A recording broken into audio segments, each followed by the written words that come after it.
Hello, everyone. Welcome back to another Sign Stories interview from Sign Builder Illustrated. I'm SBI editor Alex Marcheschi, and today we have a familiar face joining us. If you read the publication, this is Joe Arenella. He's the host of the Behind the Signs podcast, the monthly Behind the Signs column that we, of course, feature in the magazine every month.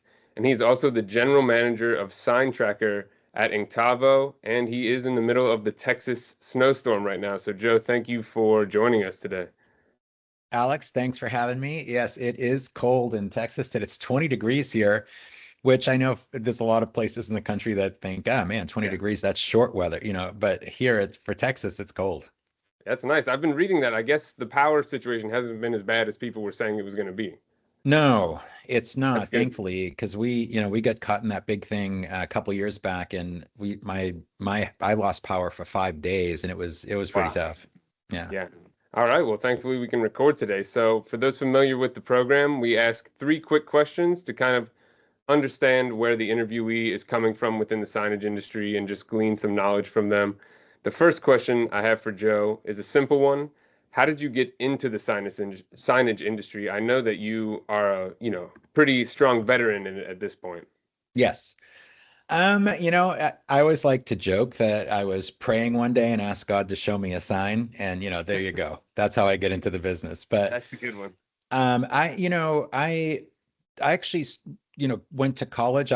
All joking aside about that, I was a youth director at a church for years, and after I get out of the Marine Corps, and I thought I would kind of head in that direction in my life, but it was very difficult to take care of my family. Yeah. So I started cleaning doctors' offices at night when I was in college.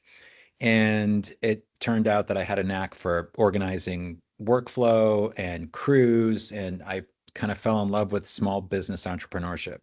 And there I've spent the rest of my life. But I think there was two parts of that business that I did enjoy. That's a hard business because the hours are crazy and you have crews all over the city. But the two parts of that business that I enjoyed was the marketing Okay. and the organization. So like building the forms and the schedules and all that. And so when I left, I was living in Southern California. I'm from Boston originally. I'm a good Boston boy. Go Patriots. They just nailed it. They're Yeah. going to the Super Bowl. Congrats. But I after my wife got accepted to grad school here in Austin, Texas, and so when I came here, I didn't really want to get back into the janitorial business, and I graduated college, and I don't know, last time back then there was no Indeed.com, right? So, Yeah. looking in the newspaper for a job, trying to find something in sales and media sales or marketing, so advertising, that's the part of the business that I really loved, or part of small business that I really loved. And there was an ad in the paper that said media sales, 60 to $90,000 a year. And this was like 1995. That was pretty Okay. good money, That's a lot. Yeah. especially living in Texas. Cost of living was a lot better than California. So I went there, and it turns out that it was a little kind of dumpy little sign shop. But I met Yeah. some great people. I didn't know anything about signage, and we walked, when they were interviewing me, we walked through the shop, and of course, now I know it's channel letters and cabinets and monuments, and they had a neon shop and a paint booth. And, I met some of the sales folks, and we talked about the value of signs and what the commissions were. And I thought, well, I don't have anybody else knocking down my door. And I thought I'd give this a try. And they hired me as a salesperson. While I was in there maybe a month, and because the sales cycle in electric signs is a little bit longer, I Yeah. started selling my first few projects. And, back then we didn't even have computers. Like not everybody in the shop had a computer on their desk. And so for me, especially coming out of my first business, really saw that I needed to figure out a way to organize my own jobs. And so I Yeah. started building forms. I'd stay at night and I started building all these forms, and I got this little, one of those little, form slot boxes or whatever. And I started labeling them channel letters, cabinets. And I was just doing this on my own dime, mainly so I could put my own jobs in the shop. Yeah. Yeah. And so after a few months of that, I realized, I think I can do this on my own. And so I broke off with another sales rep, and we started my first sign company, SignTech International. And we worked with a wholesale company that was here in Central Texas. And back then it wasn't as easy to work with wholesale companies. You'd have to, go to the trade magazines and find wholesalers and all that. Yeah. And so we did have one guy that had a small wholesale shop here in Austin. And so we started just selling and giving him all the work. And after about a year, he was so slammed with work. And he wasn't really, he was a great sign guy, but not really he was a great sign technician, but Yeah. not really a business owner. So he was, trying to hire employees to keep up with our work. And then one day, almost in tears, came to us and said, "You guys either buy me out or I'm not doing any more work for you." Oh, And wow. because I can't handle it. Yeah. And so we bought him out. He became our shop foreman. And then the rest is kind of history. We were in a great place. Austin, Texas was booming. We attracted more people from a lot of people from the other shop we both came from, eventually started knocking on our door and looking for work. And then over the course of 10 years, we added $1 million in sales per year. So we were on a pretty quick growth trajectory. Yeah. And at the end of 10, almost 11 years, we were doing over $10 million in sales. When we Wow. were approached by a big national electrical contracting company. They were doing like 25 million in sign repairs just all over the country, all over Canada, Puerto Rico. And so they really felt like they wanted to own a sign manufacturing company. And so anyway, at that time we were doing the Dallas Cowboy Stadium, and they kind of saw all that went in. I think once they toured our shop, they saw that trying to start one themselves from scratch Yeah. wasn't going to work. And so anyway, that's why they approached us. And they just made us a really great offer, and I took it. And this was in 2008, 2009. Yeah. I worked for them for a year. But then the economy during that time was really bad, and the company went from like they dropped about 50% in sales. Wow. And in any case, they've more than recovered and have built an amazing sign company after that. But they couldn't afford to keep two owners on, and my business partner had little ones, and so at that time I was kind of toying around with the idea of taking all this workflow knowledge, and I had this vision for SignTracker, and so I Yeah. ended up leaving the company. I did go to work doing sales at another sign shop for a couple of years to supplement my income while I was building SignTracker, and then ultimately started another sign company with my daughter Elizabeth, who now runs it with her husband, Studio Zoe, and they have taken it to the moon compared to what I was doing when I was with them. Yeah. But then SignTracker, also took off, and of course that story. It was acquired by Inctavo, and here we are. That's my Yeah. 30 years. Next thing I know, 30 years have gone by, and I've just been in the sign business forever. Wow. That's an impressive, you have a knack. Seems like you have a knack for kind of knowing when to make the next transition there. It's not an easy thing to do. No, I got, I was pretty fortunate, I think, on the first one because, um, a lot of big national sign companies at that time and were going under, in 2008, 2009. And I think we would have really struggled to keep the doors open, or we would have really had to scale back because, we had grown so fast. We didn't own our own building. Yeah. And we were leveraged, right? Like we worked really hard to operate as debt free as possible, but we did have, huge amounts of inventory and workflow. So we had lines of credit to float that. Yeah. Because when you're doing jobs like the Dallas Cowboy Stadium, it's a $2 million job. You're taking construction draws, but you're still needing bank backup to complete those jobs. And then of course we were doing national rollouts, and we had crane trucks that we were paying off and equipment. And I mean, the shop was 60,000 square feet. So we had, almost 6,000 square feet. We had two spray booths, two router tables. So, it was just a massive operation. Yeah. And so, I feel, and banks at that time were calling lines of credit. So, we had a $1.5 million line of credit at that time. And just Wow. for no reason whatsoever, none, Wells Fargo called 50% of it. Jeez.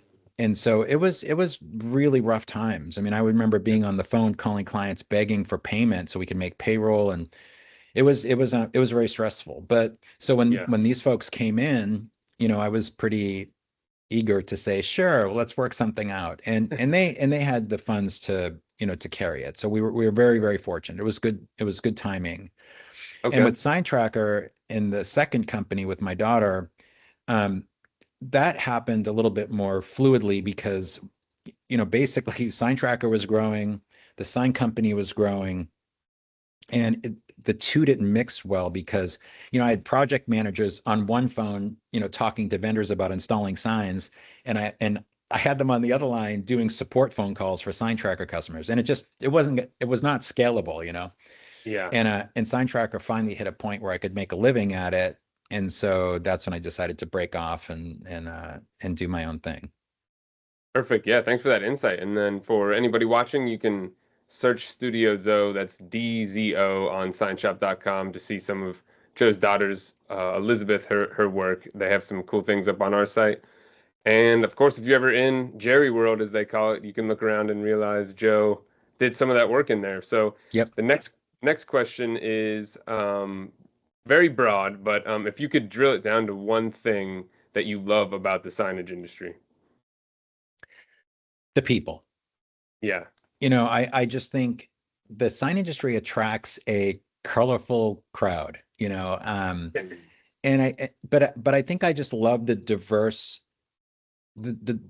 talent that goes into making this industry what it is. And Hmm. it's great. I love it. I love the sign industry. It's not boring.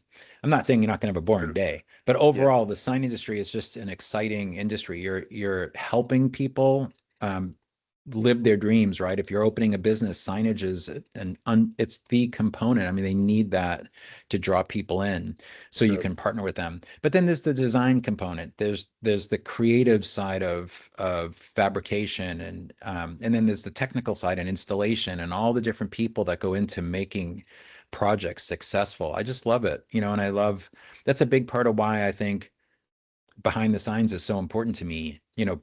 Being able to work with you guys and do the content and do the podcast video with my daughter Elizabeth and have the community site on Facebook is because it's really just comes down to all the people. Yeah. And yeah, they're just cool. Sign people are cool people. Yeah, exactly. And if you want to meet these people that Joe's talking about, his podcast does have an affiliated group that's really active on Facebook. It's just called Behind the Signs, so you can search that up and join there. And then our last question here is kind of, the theme of your monthly column in general is giving advice to sign shop owners, but specifically for younger people who might be working at a sign shop, or maybe they're bored at their current job and they're thinking about starting a business. What would be some advice for someone just, you know, maybe deciding to really lock in and try to grow their own personal business in the signage industry? Um, I mean, you're right. That's a loaded question because there's so many things you can talk about, right, that impact the next thing. But I would say is um, be patient with the process. Yeah. So it's not going to blow up overnight, and even my story of $1 million, $1 million a year for 10 years, that sounds really exciting, but I feel like in some ways I gave up a piece of my soul to do that, Oh, yeah. because I worked 60 hours a week, 70 hours a week, and I wore that hustle hard um mantra like a badge of honor. And in some ways, I sacrificed a lot that maybe I shouldn't have, time with my family or whatever. So I would say, and it's not that I have regrets, and I'm very close to my family, thankfully. I mean, my daughter Elizabeth's my, I say I'm her co-host on the podcast, Yeah. because she's definitely the driver. But be patient with the process, invest time in your own self-care, and continue to be, you know, prioritize that, I guess, in your family. But then also, build solid relationships. Like that comes up all the time in the community. How do I get better customers? Build relationships with people. How do I get better employees? Nurture your employees, help them to be successful. So it's all about people, Hmm. yourself, your community, your employees, whatever. And if you do good work and take care of people, take care of your customers, take care of yourself, you're going to grow a really solid business. Is it going to be a business with 200 employees? Maybe, or Yeah. maybe not. Maybe there's 10, but that's Hmm. okay. There's people that have 10 employee businesses that are making a really good living, taking really good care of their employees, really taking good care of their customers, and then go home at night and paying their bills and doing okay. And so just, Exactly. yeah, I guess that's my advice is don't feel like you gotta, you know, do it all in a day. Take Exactly. the time to build it with quality and care.